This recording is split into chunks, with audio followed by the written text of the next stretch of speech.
You are looking at Julian's pronunciation guide, where we look at how to pronounce better some of the most mispronounced words in the world, like this other curious word. But how do you say what you're looking for today?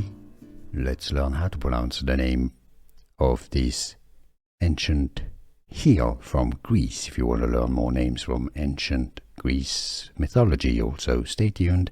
Greek. There are two different ways of pronouncing it.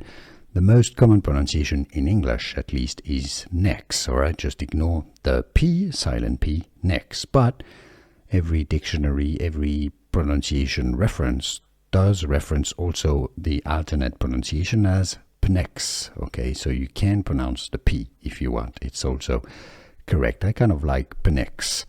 Makes a bit more sense, but it's generally very often pronounced just as Pnyx. And now you know.